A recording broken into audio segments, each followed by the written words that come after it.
All right, so now we're going to talk about shadow mapping. This is what I've always been taught it's called, but there's multiple words for it.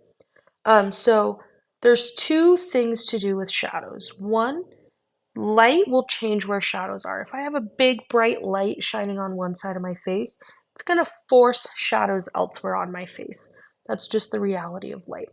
There are some general shadows based off of our bones.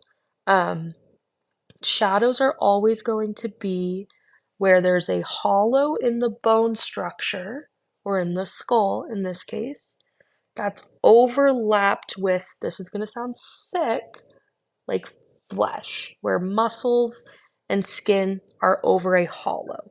Those muscles aren't being engaged, it's creating a shadow. I'm going to do a light gray for all of my shadows right now. We know that there's variation in shadows. Um, it's not all the same tone. There's going to be areas that are way darker and way lighter. Just for mapping purposes, you want all your gray tone to be exactly the same, just so you are showing understanding of where those basic shadows are.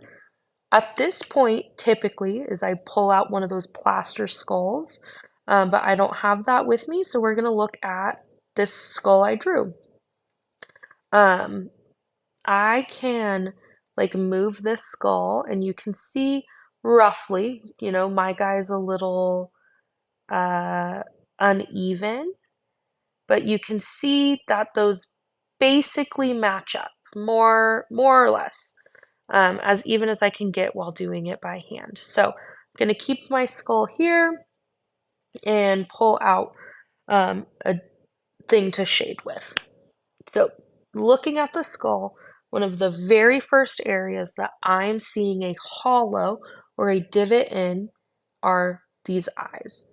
We know that because our eyes, like the actual eyeball, lives within the skull. It nestles in like that.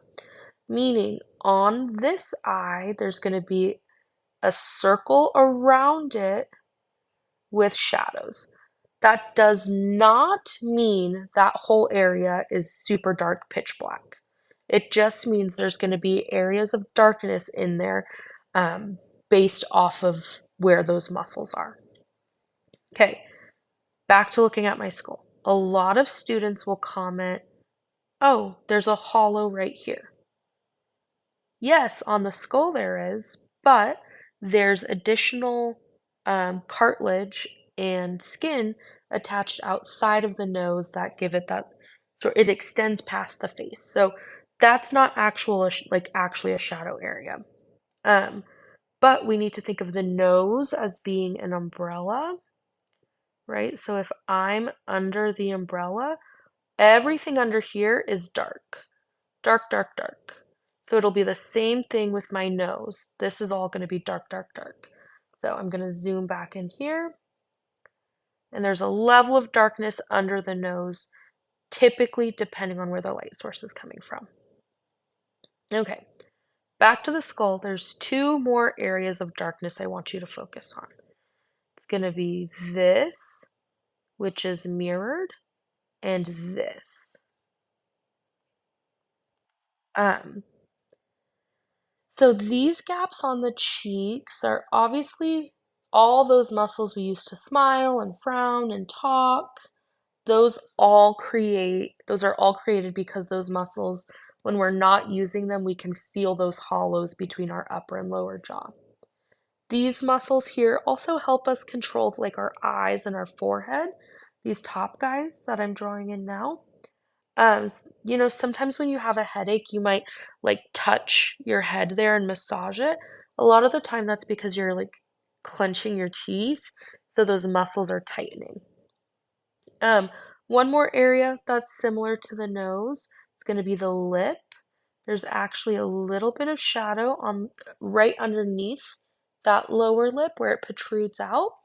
And typically, that upper lip is dark because from the side, that upper lip has that sort of shape and the bottom lip has that shape.